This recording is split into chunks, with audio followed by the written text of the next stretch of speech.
at whether price control is the answer to the inflation numbers that we are seeing. Now,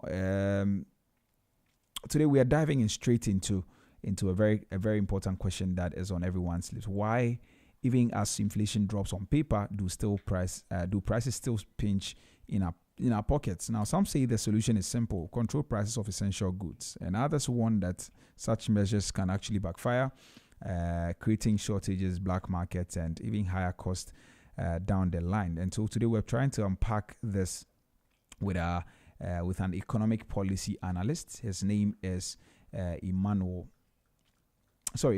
Oakley. Ebenezer Otu Oakley. He is a economic policy analyst, and he joins me this morning for this conversation. We're going to look at exactly what these things mean, what pricing control or price control actually means.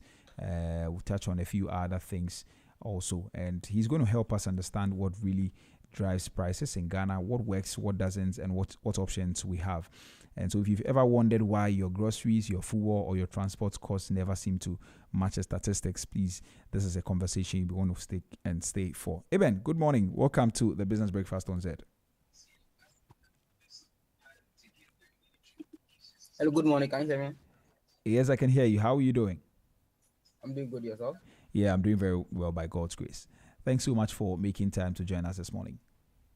Thank you very much, and good morning to your cherished listeners as well. Right. Okay. So, Eben, inflation dropped for the month of November to 6.3%. It's very interesting. One day, everybody's excited about it, but many people say they don't still feel it in their pockets. Why do you think we don't feel the drop in inflation in our pockets? And even though we're seeing the national numbers or the national figures actually look better. Okay, so once again, good morning to your cherished listeners, and like we always expect, normally we are looking at the macro numbers looking very good for all of us, and this is not the first time we are seeing positive numbers in terms of economics, inflation, exchange rates, growth rate, and all that, right? Most often we have seen it happening, we have seen it coming, but sometimes we don't see the true reflection of some of these numbers in our pocket, and sometimes it's because of the lag effect of some of these issues, right? So sometimes it takes some few, months before you can see the real effect of what is actually happening. But some of it is also as a result of human effect, right? So you see that inflation has reduced. From the beginning of the year, we were around 23%. We are currently at 6.3%, right? So you see clearly that we are doing well. The numbers are good. My particular concern is on the food inflation, right? So food inflation in the last month was 9.6. We are currently doing 6.6, and you realize that one of the key drivers of inflation. Hello, Eben. Eben, can you hear me? Hello. All right. I think we're having. Sometimes. Eben, can you hear me? I can hear you. Can you hear me? Yes. The line is breaking, so I'm sure there's a lag in the network as well. But if you can go off video, we can try that and see if it will work. Yeah. I hope this works. Yes. Let's attempt it. So you're making a point about you're talking about the numbers that we've seen right from the beginning of the year. Trickle down till now. Maybe you can take it from there. All right. So I'm saying that most often we have seen that the numbers doing well sometimes, but the issue has always been whether we can translate that into the packet of our people, right? Whether we can feel it. That has always been the issue. We want to see the numbers. We want to go beyond seeing the numbers. Going to see beyond seeing appreciation of the CD, seeing deflation to now having a real impact, right? So when I go to the market, if I used to buy KK at, let's say, 2 CDs, even if it doesn't reduce, I'm not expecting it to increase further, right? But when you see that it's increasing rather, then it becomes a challenge. But before we even go on, I would like to make it clear that sometimes when we say deflation or disinflation, it doesn't necessarily mean that the prices are actually reducing, right? It's an average. So you are talking about the general level of prices, right? So there could be some items that are actually reducing, and that can cause the general price level to reduce, right?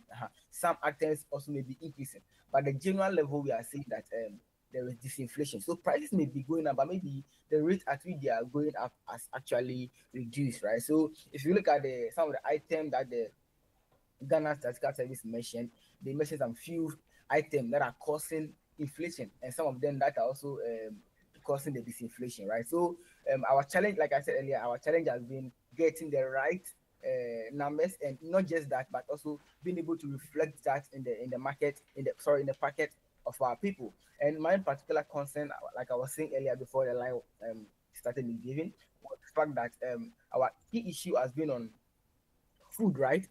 So food inflation in the last, I think the last 2 months was around 16%. That's quite high.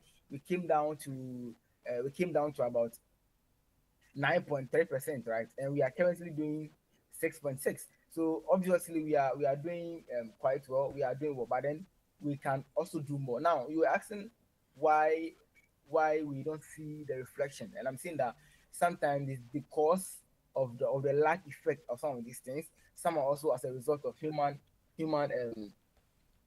errors, or sometimes human behavior. In economics, we say that prices are sticky downwards, right? But they are flexible upward.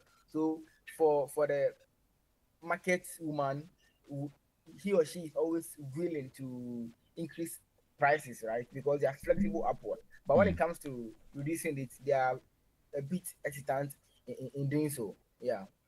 Mm.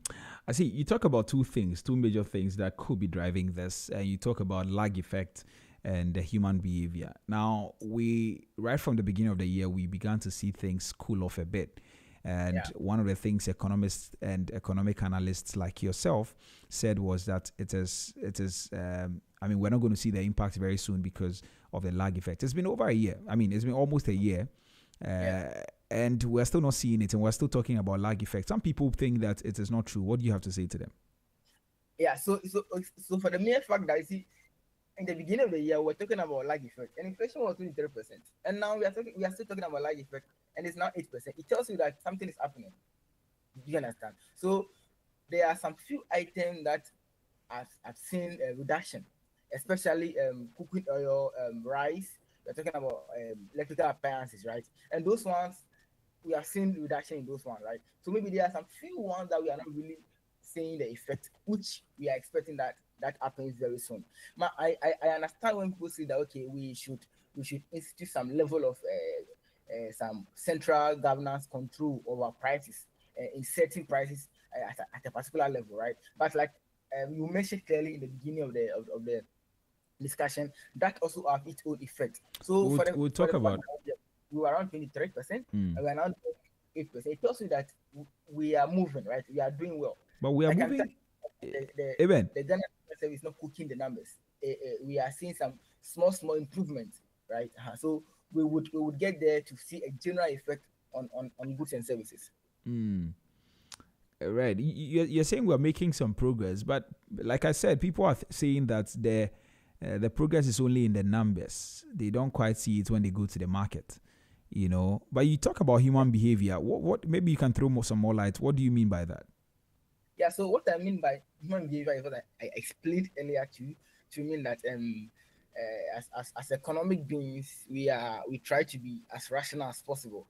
And as being rational, sometimes we are a bit greedy, right? So sometimes economists will explain, like I said earlier, that prices are flexible upward. So just increase price, or let's say when cost of production increase by a small margin, then producers are in a hurry, in a hurry to increase prices by sometimes even a larger margin, right?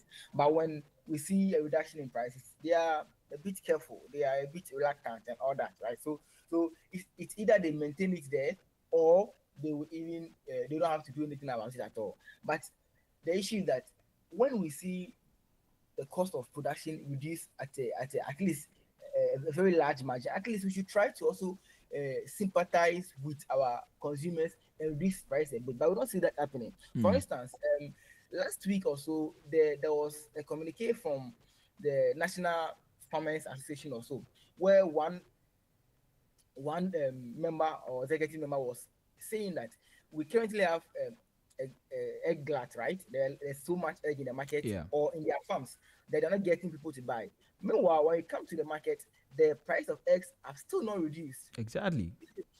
So then you see that okay, there is real impact.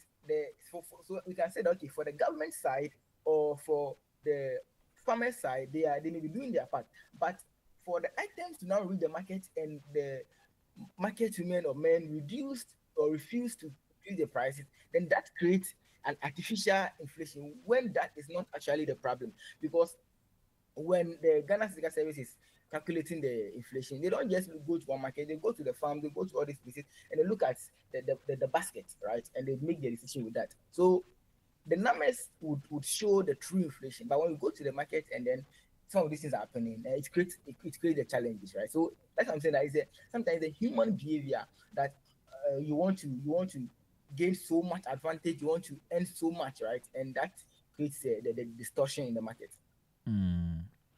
I see. But okay, from an economic policy perspective, what is the difference between inflation rate and cost of living, and why do they move differently? Okay, so the cost of living would include some other factors, right? So because when the Ghana Statistical Service, for instance, is calculating inflation, they are looking at the prices in the market, right? Now, for you the consumer, there are other factors that may cause the price of the item that you purchase to even increase more, right? Because now when you are going to the market, you are considering probably transportation that you may probably take to the market as well. You're looking at the size of your family and all that. Now, I also made mention of the fact that the difference sometimes also because of the lag effect, because sometimes it has to take some time, right? And also for the consumer, sorry, for the producer who is also producing to the market, he would also consider the cost of what he or she has produced to the market, right? Now, when we put all these factors together, you realize that um, we are not saying that okay when prices have reduced, or let's say when we see there's disinflation there, then it means that the price of every other item is reducing. That is not so. The price of some items may reduce, and that may cause the disinflation. Okay, and sometimes we can look at different jurisdiction. So, for instance, the inflation in Accra may be different from the inflation in, let's say, Kumasi or something, right? So the national inflation can tell you, for instance, the national inflation now as we have it is 6.3. But do you know that if you go to East region, we are talking about an inflation of around 30% or so. You understand? So sometimes the geographical location also gives, I mean, it gives a difference, right, in the Yeah. national inflation numbers and what you actually see on the ground. You understand? So the national inflation is an average for everyone, but sometimes there may be some discrepancies or some differences based on where you are, right? Yeah. And that can sometimes cause the difference between the inflation numbers and sometimes the actual cost of inflation. Yeah, because a lot of factors can actually go into what determines the cost of living for the average person. Yeah, So the regional difference actually is a major one. it's a major one. Yeah. I see. Well, let's move to the price control conversation. What exactly when Ghanaians call for price controls? Because I've heard a lot of people say, let's control the prices so that things can be stable, things can be at a particular point. What do you think they are really asking for? Are they asking for relief? Are they asking for fairness or maybe even protection? Yeah, so I think what they're actually asking for is the last one, which is protection, right? So when we talk about price control, we're talking about government imposed restrictions, right, on price of goods and services. So you want the government to impose some restriction, either maximum price control or minimum price control, or sometimes it can be indirect, right? So the government can, when you talk about price control, can be direct, where we are setting price by law at a particular level, at a particular price. Maybe you don't sell beyond a particular price. Maybe you don't sell beyond 10 cities, don't sell bread beyond 10 cities or something, right? Or don't sell below. Right? That can be the conversation. Now, we can also talk about the indirect one where it can be through probably a subsidy, right? The government can decide to subsidize prices for consumers, or sometimes it can be on tariffs. So instead of setting the price by law, you can put in some measures that would reduce the cost of production.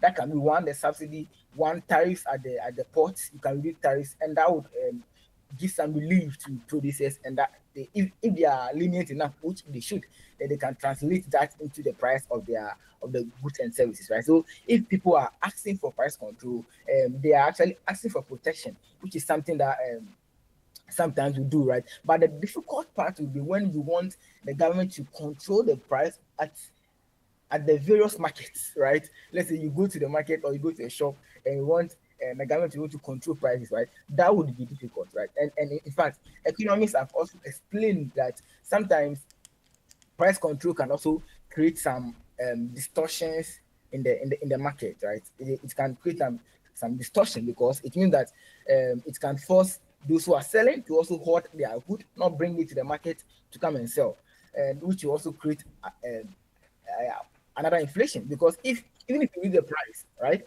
So let's say maybe you are selling bread, like I said, and you are reducing, you say, okay, don't sell beyond 10 cities. But then you go to the market and the person says, okay, if you are asking me not to sell um, above 10 cities, then I'm not going to sell. I'll keep my good. Then that will create a shortage, and that shortage will cause even higher inflation, right? The price will even go up even higher, right? So that is why sometimes we argue against inflation. I mean, against price control, and we say that it's very important to look at more sustainable levels, or more sustainable means of controlling prices in the market. Right, and you try to explain. Well, I'm going to come back to whether I'm going to come to whether it's as good or bad, and then you take some time to explain that for us. Now, you're trying to let us understand what exactly price control means, and you're saying it's according to law. How, maybe typically, if you can take a particular context and break it down, how it works directly in an economy, I'll be very glad. All right. So what I mean by law is that for instance, let's say that you are going to tertiary, right? So that's the tertiary is a very good example. For instance, before the university set their prices, they have to go to parliament, and parliament would now decide that, okay, this should be the price, or let's say all tertiary institution, nobody should charge beyond this, let's say beyond 3,000. That's law.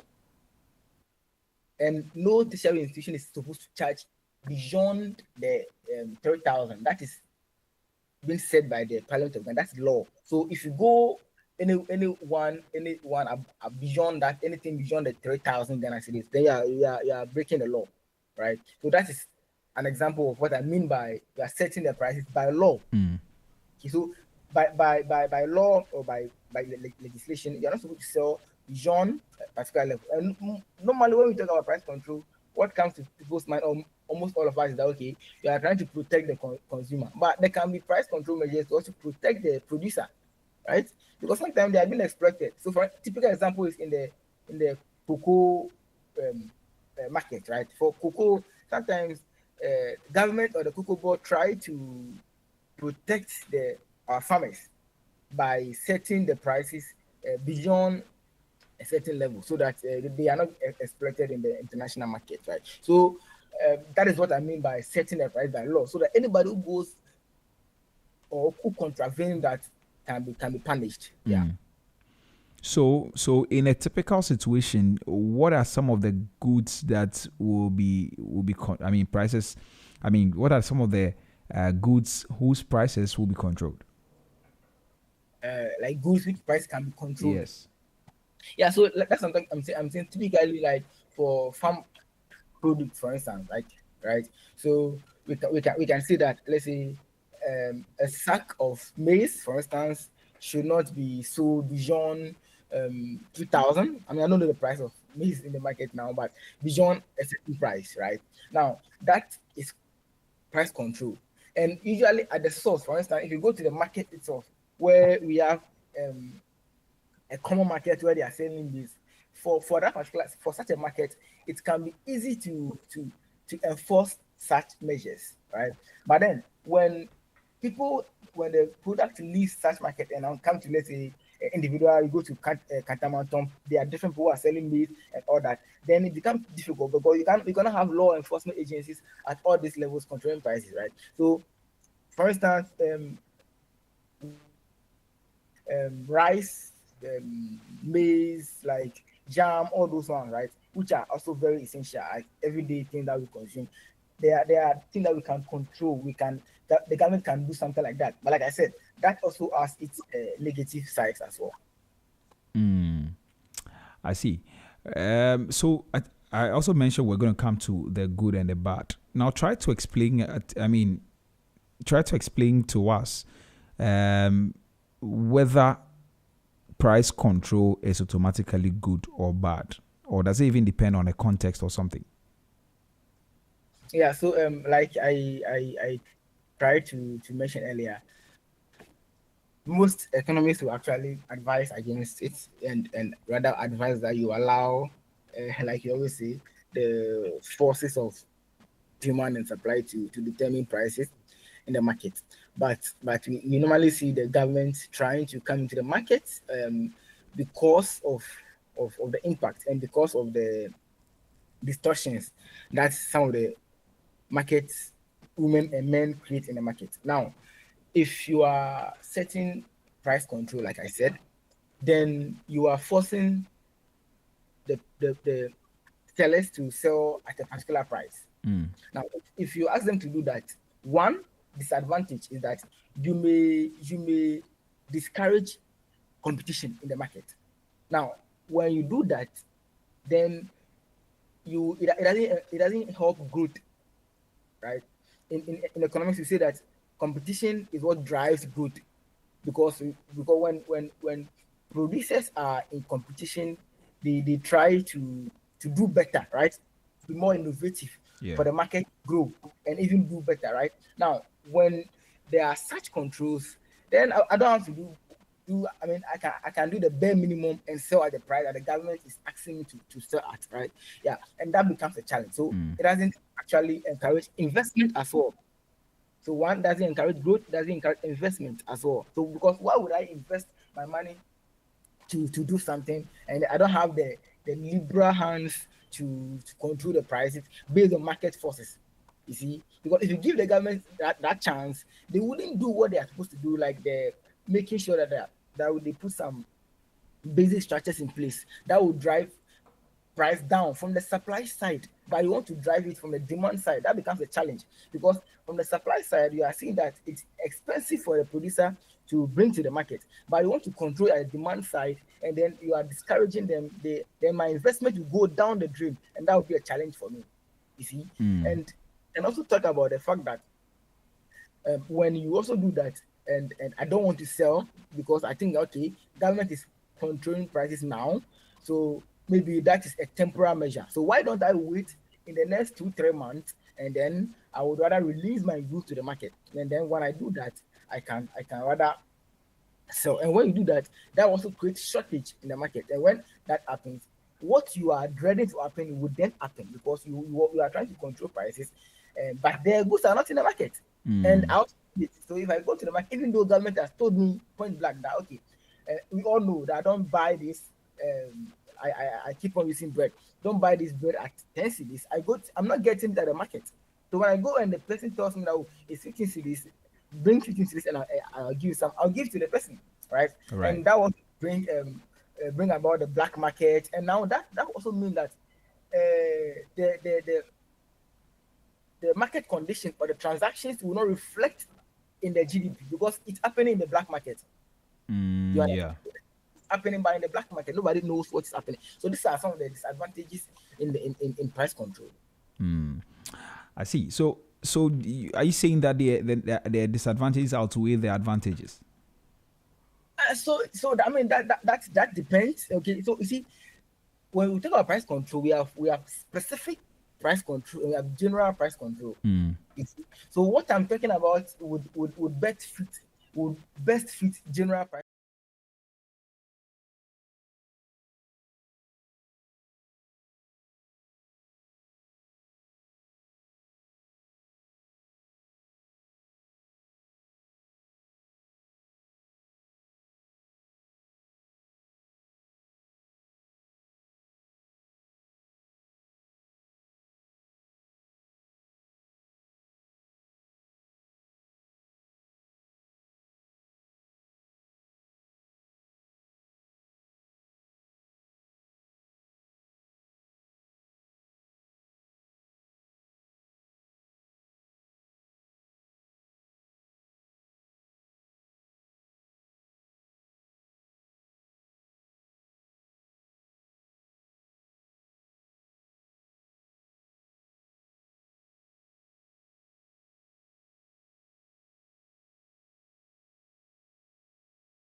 then we can talk about the general ones, which we need to be careful about and look at. It should, so price control should be targeted. That's what I can say. Right? It should be targeted at some essential product or services that we need to protect the interest of the consumers on. Yeah.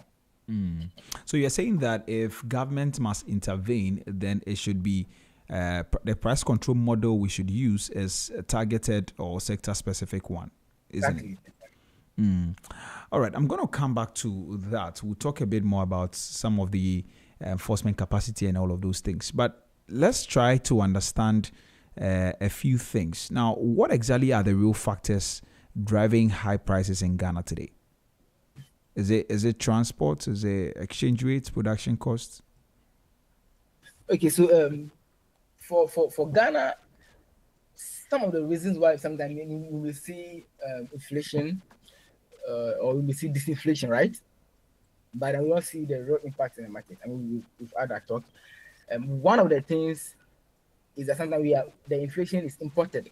So we can see that, okay, inflation is 13% or it's 8%, or is that we are seeing, okay, it's coming down, it's better. But sometimes the inflation is imported, right? The item, there is inflation in a particular market, the items are expensive. You import it into the market, of course, the person will go to expect a very expensive price or price. So one sometimes is a imported inflation. And even more practically, sometimes it's also the cost of transportation, right?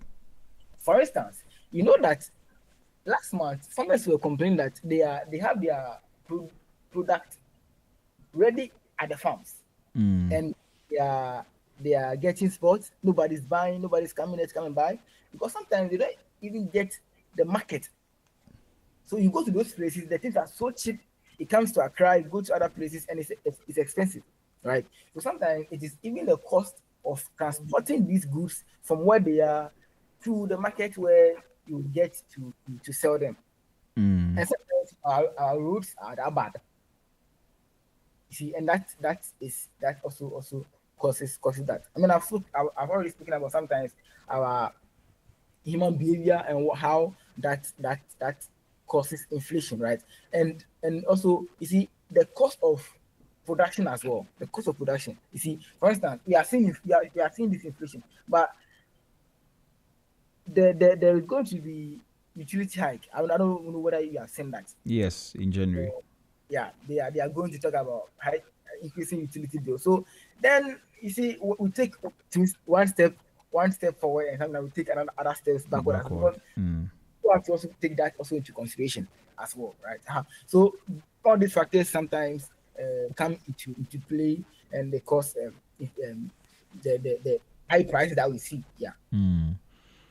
I see, but do you think that the current price of goods, especially food, and you talked about that a while ago, do you think that reflects exploitation, inefficiency, or maybe simple market realities?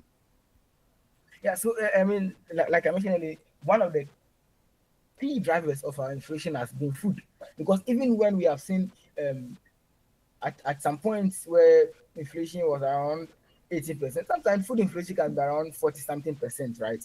So that tells you that, you see, and in the beginning of the year, you could see that when the city started appreciating, many of these shops like Hisense and those that are into appliances, they were reducing their prices, right? So that can cause disinflation in the market. I mean, generally, you can see disinflation. But if you go to the market, price of goods like food that you want to eat, the price are going up, because what is making the inflation come down is not food. It is other items that are not food items.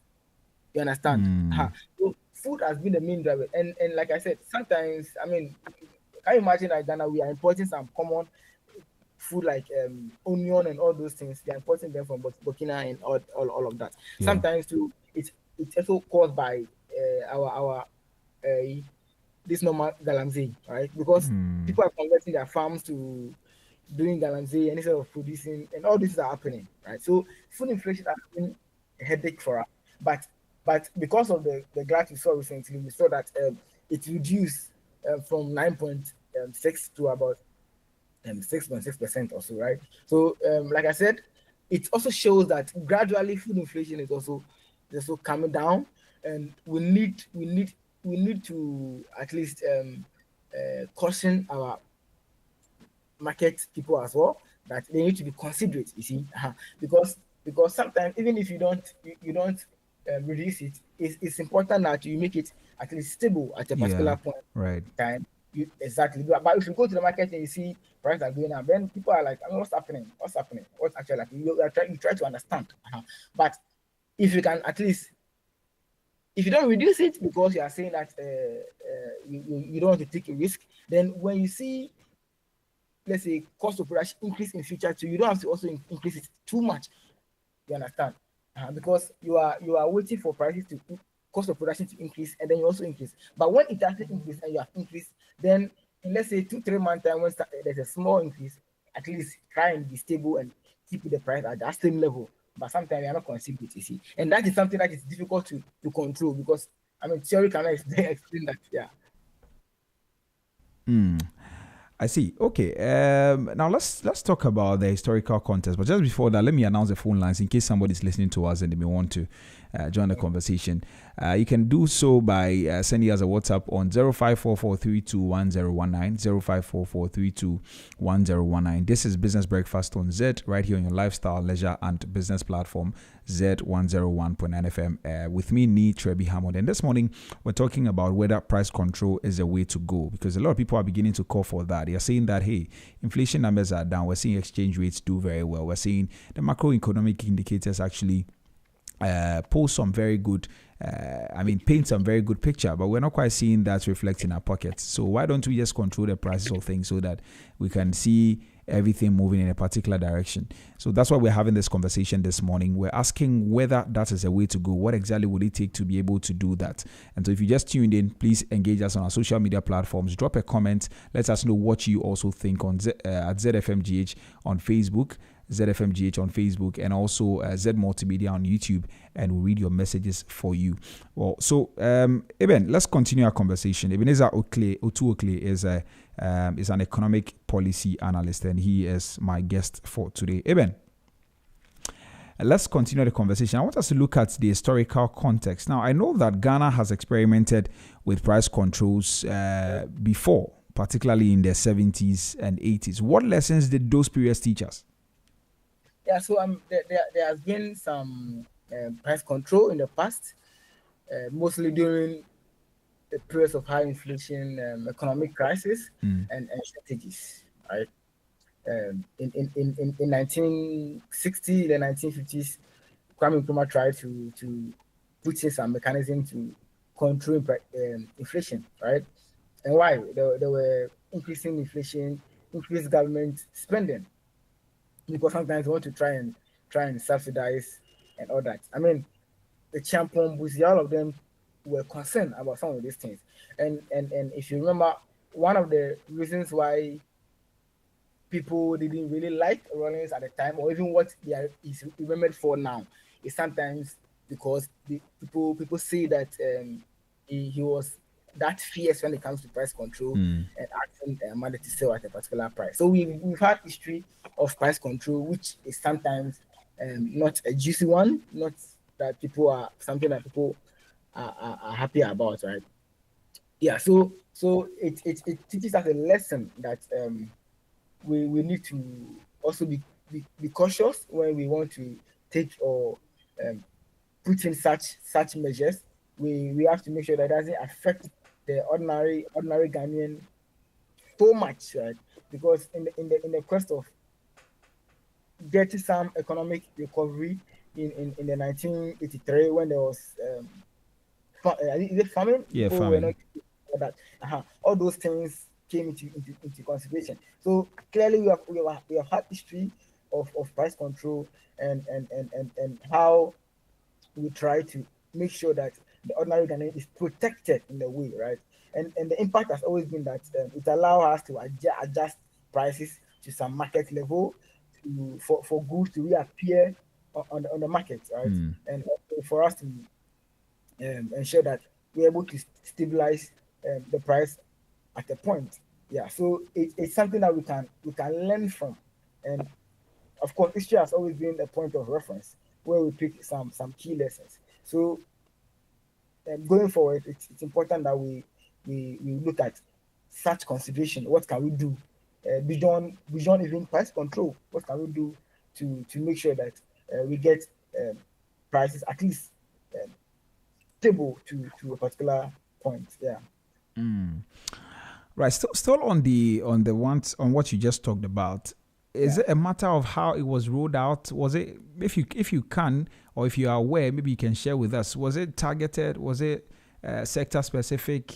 How was it? And could that be the reason why we people didn't like it? Yeah. So I mean, I'm sure we all weren't born at the time, but Yeah. from what you've heard and what you have read, you could see that at the time there were military people or people in uniform going around the market. They ask you, what are you selling, at what price are you holding? Then they can take your goods, right?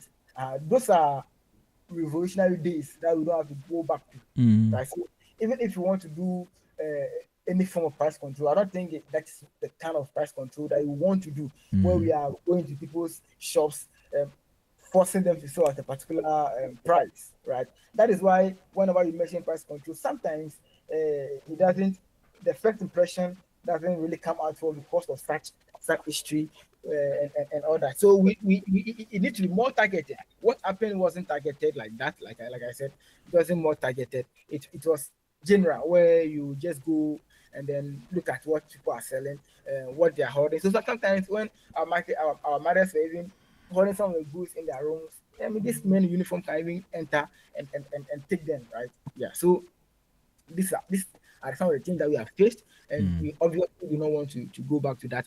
We need to be more specific, more targeted, and we have to solve the problem from the root cause of it. How do we make the farm produce more accessible? How do we make it easier for them to be transported to the market, right? And even when our mothers are even overpricing, this is not something that the central government has to do. It has to be left for the municipal and district assemblies, right? They have they have people in the markets. I mean, all that they should try and call the market women or men to meetings and ask them, oh, I mean, how can we go about it? What is the price of the product in the farms? What's the price in our market? What's the margin? Can we do something about it? Is it too excessive? Is it too small?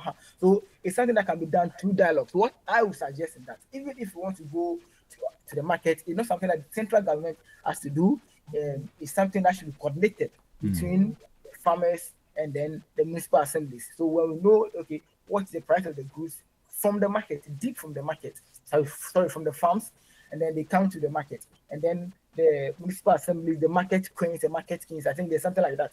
When you go to a market, they have market queens Yeah. and all that. So then they can. I'm sure they have something like that where they can sit down and look at the price of what they are selling, so that they don't overprice.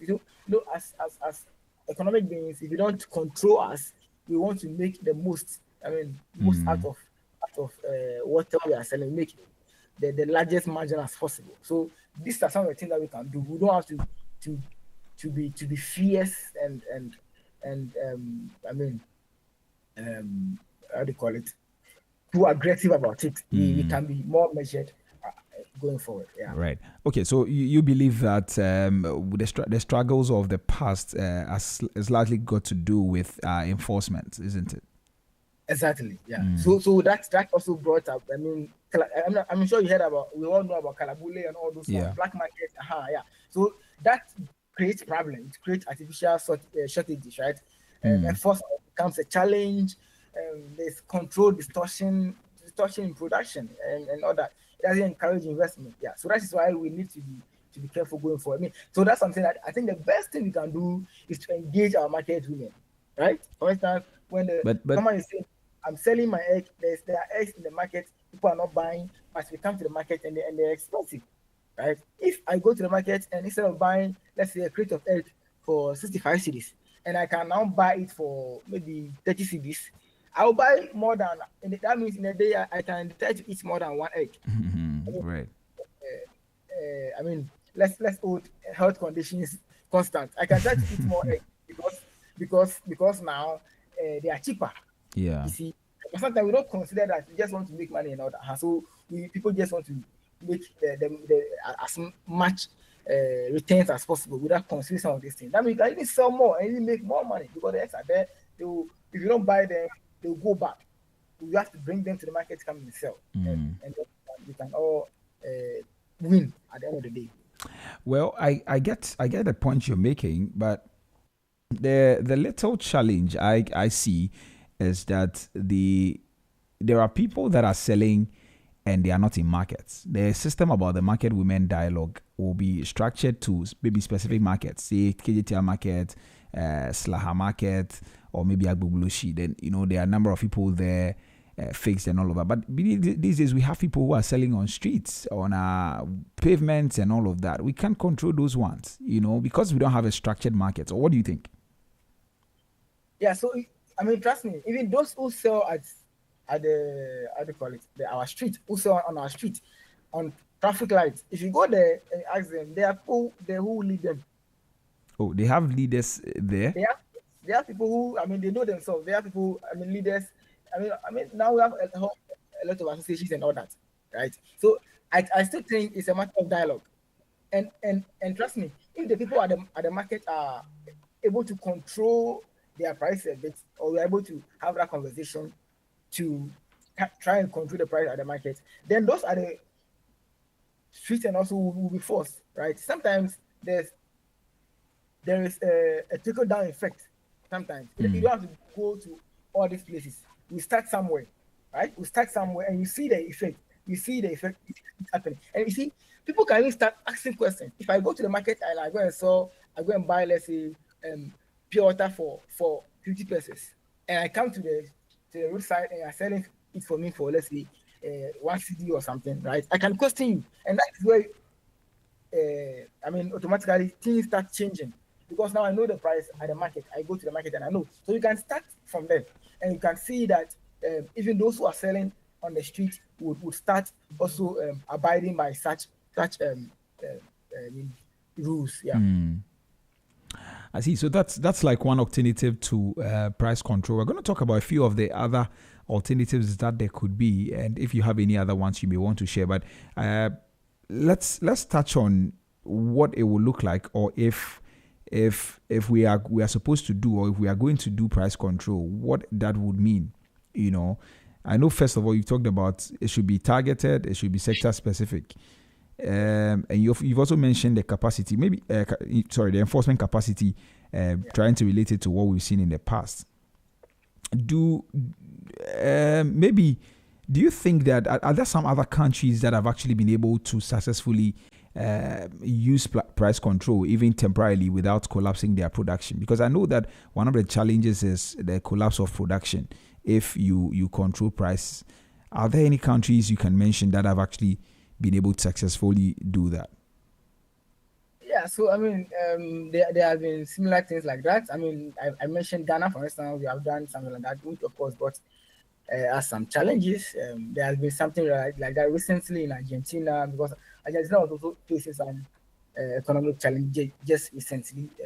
Venezuela and the rest, right? So what that did was actually to provide some temporary relief. You see, that has been a challenge for many economies. For instance, that the price control only gives you some temporary relief, but can lead to supply shortages. So if you're asking of some countries that have done that, I can mention Nigeria, I can mention Venezuela, I can mention Argentina, and even Ghana, like our history with that in the past, right?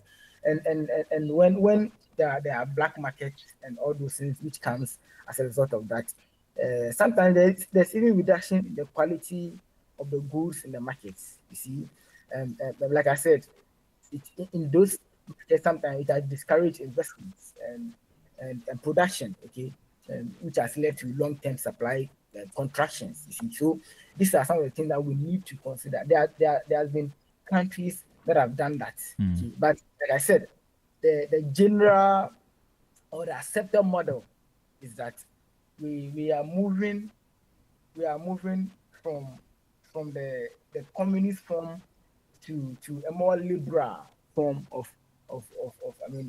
economic markets, where we give we give producers the chance to set prices, but there's still some level of control, like I said. So we can look at a more nuanced way of going about it, of setting some of this, putting some of these controls and measures. But like I said, um, the more fundamental thing to do is to do the basics, right? Try and get our farmers, first of all, try to get our farmers producing, try to get the goods to the market. And let me tell you something. The reason why I keep talking about food, you see, we're talking about price control. I mean, there are other things, but I keep talking Yeah. about food. Food is very important, and that is the number one thing that when we are not careful can cause a lot of damages, right? If you take the average Ghanaian spends about 46% of his income just on food. So that means that rent has not come. What do you call it? Utility, water, electricity. If you have DSTV, all those ones have not come. Your children fees, nothing has come. But if you are taking the average Ghanaian, that a recent report shows that we spend 46% just on food. That is too much, because food is supposed to be a basic necessity. So if I'm spending 46% on food, that tells you how how um, how expensive food has become, which is why we need to pay particular attention to them, right? Yeah. So when I saw the food inflation coming down to 6.6%, I was happy, and I'm expecting that going forward, we see it translating and it becoming even better, right? Because we need to make sure that people do not spend chunk of their money on food, because people have to improve their standard of living. So if you are spending all your money on food, then your standard of living will not improve, because you don't have savings for to invest in maybe buildings or to buy, to look nice, to even, I mean, people need to spend for the economy to grow, to go to nice places to, I mean, chill and all that. Those have to happen. But if you are spending a chunk of your money on food, then it becomes a challenge. So we need to tackle the issues from the root cause. You see, so I was happy when the president said recently that um, we have to encourage everybody to go into farming. I mean, those of us in Accra, we may have to get some lands to start farming, but for people to start farming and all that, teachers and I mean, we can all encourage ourselves, and because the issue is becoming that, and importing food from Burkina Faso and all these places, it shows the extent of the situation and how difficult it has become for us. So we need to tackle the issues from the root cause. Right. Okay. So looking at the alternatives, you talked about the dialogue as one of them, one of the alternatives we could actually use. Do you think that improved market competition has a role to play, or what role can improved market competition play in making prices You fair? remember that when we began, I mentioned that price control sometimes discourages competition. Competition is not good for I mean, a liberal economy, right? Yeah. So you are not you are not encouraging competition. So for instance, you realize that because MTN has a large share of about 76% of the market share when it comes to telecommunication, government is trying to play get into the field and also help some of these small telecom companies come up to the competition, right? That one is different because 76 is too much. I mean, but we are talking about competition. You are trying to make things better. I always say that in every society, sometimes it is conflict that drive the growth of the society. We disagree, we agree, we improve. That's how it has been. So the same applies to production as well, right? Companies always want to be innovative. You want to beat your fellow, right? And you need to be compensated for being innovative. You need to be compensated for doing better, for producing quality goods, right? But if you think that the market is okay with mediocre goods, then you would want to relax, you not be innovative, not invest in research, because I cannot go and invest in research to improve, and I come to the market and government is determining the price for me when I've spent all that much money to research for development, right?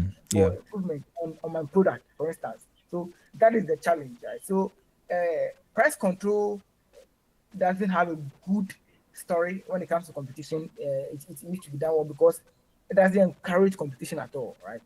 But of course, in every market as well, even though we encourage competition, competition itself is regulated, right? Like it's happening currently in Ghana when it comes to telecommunication and all that. So regulation in the market is also very, very important, even in the absence of controls. All right, maybe my final question to you would be that so can we use strategic subsidies, maybe some tax waivers, or maybe some targeted support instead of Yeah. blanket price control? Exactly. I think I mentioned that also earlier, that when we talk about price control, we can talk about the direct ones, right?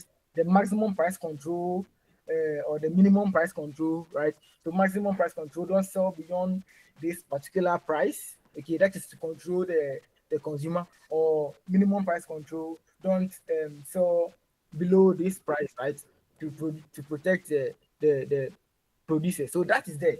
Those are the direct sources. Then what you just mentioned are the indirect ones, the subsidies, the tariffs, right? Those ones are indirect. So the government can also do that, but that also may have its disadvantages, because I mean, if government has to subsidize every good that we bring to the market, then it puts stress on the government's coffers, government expenditure, and that also can also be a challenge, right? But those ones are at least better, right? If you are subsidizing production, then you are doing something more directly, and it doesn't disrupt the market that much compared to you doing a direct control, telling people, oh, produce at this price, and that one is even bad. Or sometimes you can reduce tariff at the port. So of course, Ghana here, almost 60% of the things that we consume here, I mean everything, we import a lot. So if you are subsidizing or even reducing tariffs at the ports, then that means that when I bring the good to the market,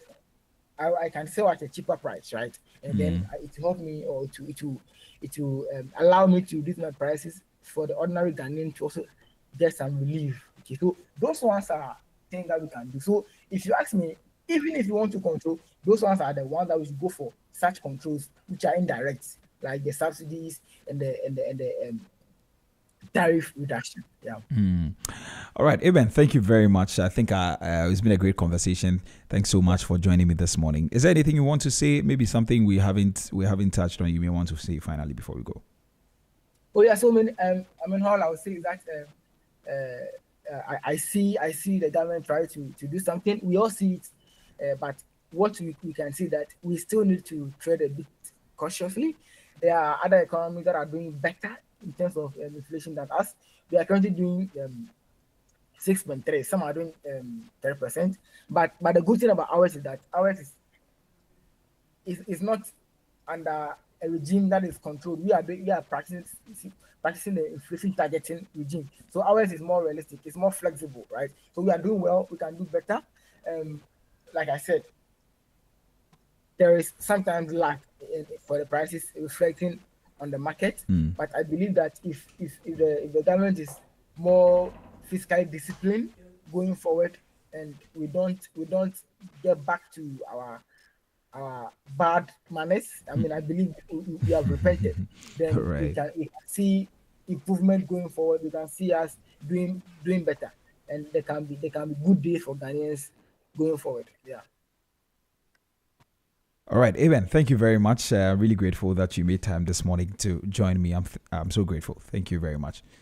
Thank you very much for having me. And right. Thank you to your listeners. Okay, all right. So that was Eben Ebenezer Otuokle. He is he's an economic policy analyst, and he joined me this morning for our roundtable discussion. We've been talking about price control, and he says that price control has a lot of challenges, but we should look at other alternatives. So whilst we are calling for the control of prices, we should be very careful what we are really asking for.